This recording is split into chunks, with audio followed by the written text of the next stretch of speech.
দোকানের কেনা টক দইগুলো খাবেন না।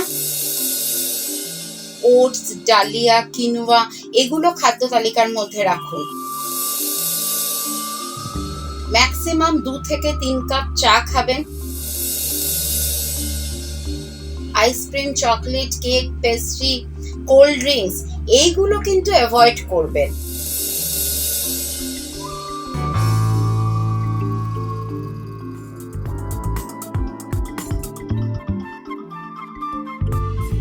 প্রত্যেক মানুষেরই সারাদিনের একটা খাদ্য তালিকা, একটা ব্যালেন্সড ডায়েট হওয়া উচিত খাদ্য তালিকাটা। এবার ব্যালেন্স ডায়েট কাকে বলে না, যেটা সুষম খাদ্য। সুষম খাদ্য বলতে আমরা কি বুঝি, যার মধ্যে প্রোটিন, ফ্যাট, কার্বোহাইড্রেট, ভিটামিন, খনিজ পদার্থ এবং জল এই সবকটা খাদ্য উপাদান নিয়ে একটা খাদ্য সারা দিনের খাবারের তালিকা আমাদের তৈরি করতে হয় প্রত্যেকের জন্য। এবার কি প্রোটিন জাতীয় খাদ্য কি কির মধ্যে আছে না, মাছ, মুরগির মাংস, ডিম, সব রকমের ডাল, সেটা খোসা সমেত ডাল হোক, যেগুলোকে আমরা অঙ্কুরিত ছোলা বলি, বা রাজমা বা কাবলি ছোলা, বা গোটা মুগ যেগুলোকে আমরা বলি, এইগুলো খাদ্য তালিকায় রাখতে হবে। এছাড়া প্রোটিন জাতীয় খাদ্য আছে দুধ বা দুধের তৈরি জিনিস, যেরকম ছানা, ঘরে বানানো টক দই, এগুলো নিয়মিত খাদ্য তালিকায় রাখতে হবে। দোকানের কেনা টক দইগুলো খাবেন না, কারণ ওগুলো শরীরের জন্য রোজের জন্য ভালো হয় না। আর রোজ যেহেতু দই খাওয়া ভীষণ ভালো, সেই জন্য ঘরে বানিয়ে দই খান।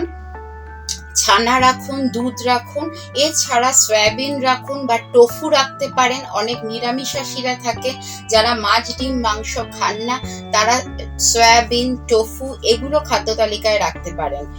এছাড়া ফাইবার জাতীয় খাদ্য রাখতে হবে, যেমন সব রকমের সবুজ শাকসবজি, তারপর যেগুলোকে আমরা কমপ্লেক্স কার্বোহাইড্রেট যেগুলোর মধ্যে থাকে, যেটা ব্লাডে খুব তাড়াতাড়ি সুগারটাকে বাড়াবে না, ধীরে ধীরে বাড়াবে, এগুলো কিসের মধ্যে থাকে না, ওটস, ডালিয়া, কিনোয়া এগুলো খাদ্য তালিকার মধ্যে রাখুন। দৈনন্দিন একটা খাদ্য তালিকা সবসময় এরকম ব্যালেন্স ডায়েট হতে হবে।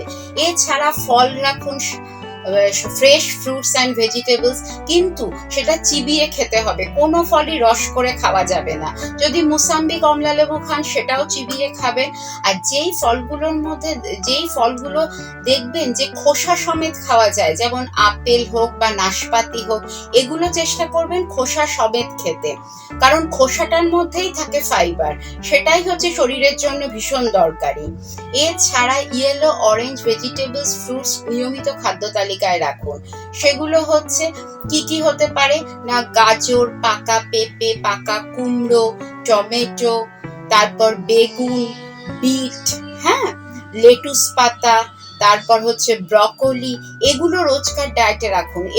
এইগুলো হচ্ছে vitamin A, beta carotene, vitamin C, iron, তারপর হচ্ছে ম্যাগনেসিয়াম, ক্যালসিয়ামে সমৃদ্ধ, যেগুলো আমাদের রক্তাল্পতা দূর করবে, আমাদের কোষ্ঠকাঠিন্য যাদের থাকে কমাবে, তারপর হচ্ছে অনেকক্ষণ আমাদের পেটটাকে ভরিয়ে রাখবে। আচ্ছা, আর হচ্ছে জল, পর্যাপ্ত পরিমাণে জল খাবেন, সেটা ছাতুর শরবত হোক, দইয়ের ঘোল হোক, পাতিলেবুর জল হোক, এগুলো কিন্তু নিয়মিত খাদ্য তালিকায় রাখতে হবে। তবে চা, কফি মাত্রাতিরিক্ত খাবেন না, ম্যাক্সিমাম 2 থেকে 3 কাপ চা খাবেন, এর বেশি চা খাবেন না। আর চেষ্টা করবেন লিকার চা বা হার্বাল চা বা গ্রিন টি খেতে। আর কিছু হেলদি নাটস আছে যেগুলোকে আমরা বাদাম বলি, যেগুলো হার্টের জন্য খুব ভালো, হার্ট ফ্রেন্ডলি। সেগুলো কি কি না, ওয়ালনাট বা আখরোট, কাঠবাদাম যেটাকে আমরা আমন্ড বাদাম বলি, বা গ্রাউন্ড নাট যেটাকে আমরা চীনা বাদাম বলি, বা পিনাট বলে অনেকে।